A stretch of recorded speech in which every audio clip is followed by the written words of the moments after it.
Hey guys, welcome back to my channel, and if this is your first time here, thanks for checking me out. So today we are going to be making this delicious ribeye steak. We've pan-seared it. It came out so awesome. And then we are going to pair that with a good old Idaho baked potato with all the fixings. And also we have some pan-seared broccoli on the side. So if you want to see how to get this steakhouse meal in your house, stay tuned.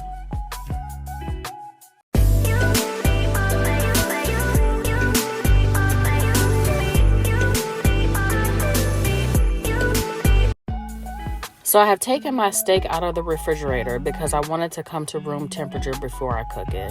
And I also have my baked potato in the oven. So what we're going to do now is just take a head of broccoli and we're just going to get that cut up. You can leave as much stem on as you'd like. You know, however you want to have your broccoli cut up is up to you. And then we're just going to pan-sear that broccoli. I've started pan-searing my broccoli because I like my broccoli on the softer side, but I find that when I just boil it, it tends to come out a little like too mushy. I always like way overcook it. So I like this pan-searing method because you can get some color on there. You can get it cooked up like halfway and then just let it steam the rest of the way. So I have some butter that I've thrown in the pan, and we're going to put our broccoli in, season it with some Montreal steak seasoning, garlic powder, you know, whatever seasonings you like.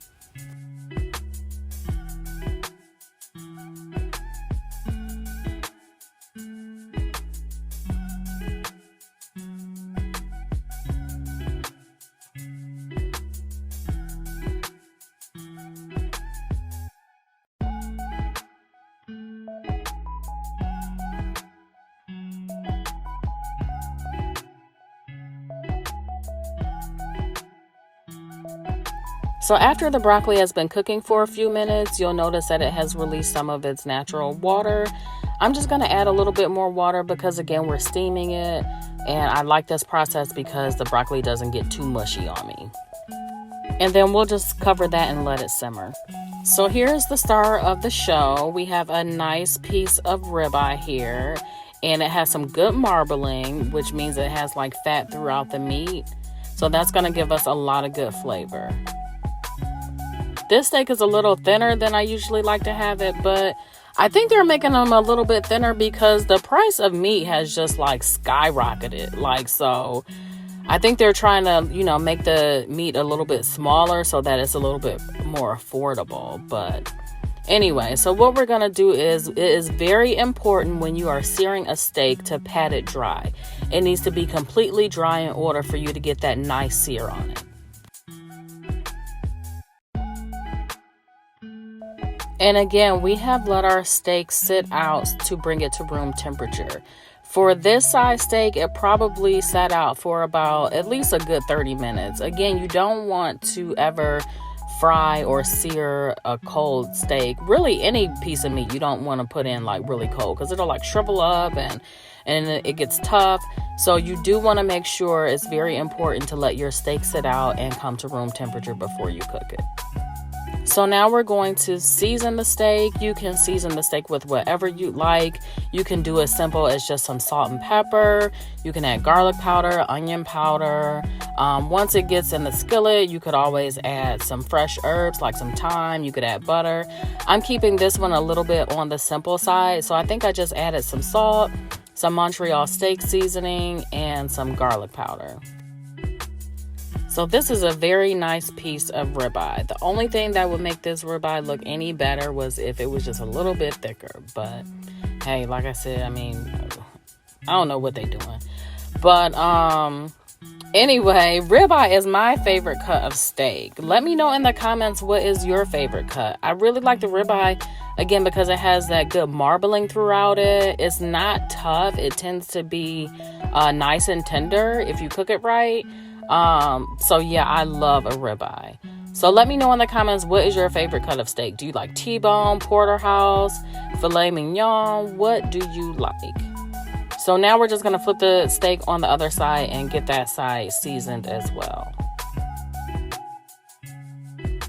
So once we get the steak seasoned up, then you want to take a pan and put some oil in it and let it get hot. I use canola oil, and you only need just a shallow amount of oil in the bottom of the pan. I'm going to be using a cast iron, but you can use any kind of pan that you have.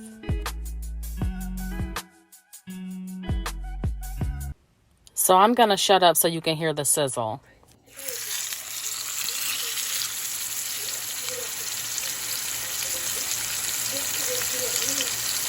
That is the sound that you want to hear when you put your steak in the fryer.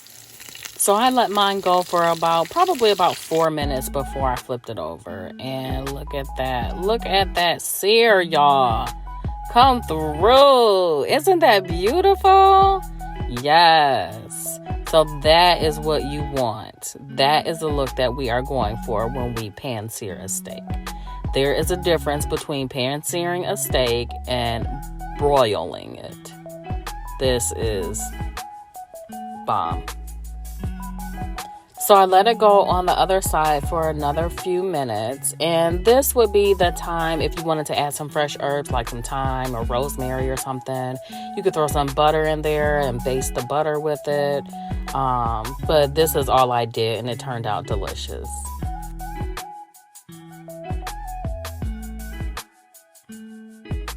Okay, so now let's get this plated up. So I just put the ribeye on the plate, and there is my humongo baked potato.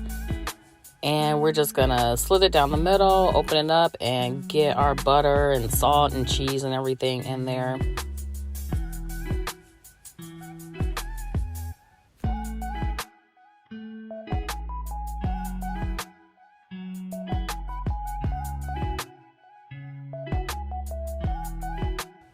And of course, you can fix your baked potato however you like it. You can just do as simple as butter, a little salt and pepper, and just leave it like that if you want to. Or you could actually add the broccoli on top of the potato and then put the cheese on top. That would be really good too.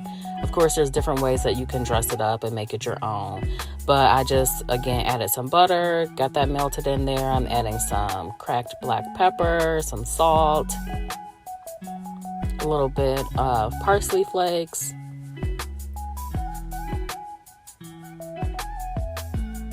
and then look how fork tender that potato is. I love when it is flaky like that. I do not like, there's nothing worse than like a hard potato. So you just want to make sure your potato is nice and done.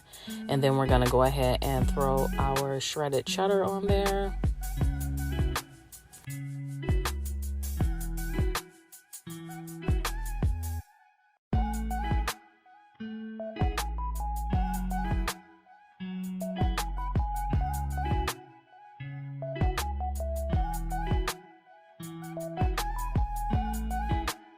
And then a couple more knobs of butter, because why not?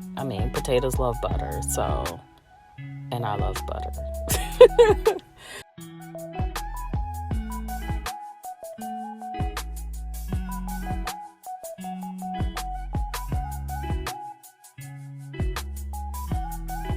And the potato is nice and hot, so it's not going to take any time or effort at all to get that cheese melted on there and for that butter to melt.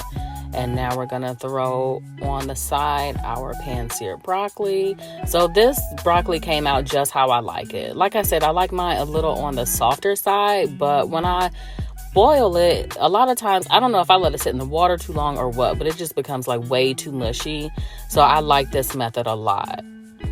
So there you go. There is your steakhouse meal at home.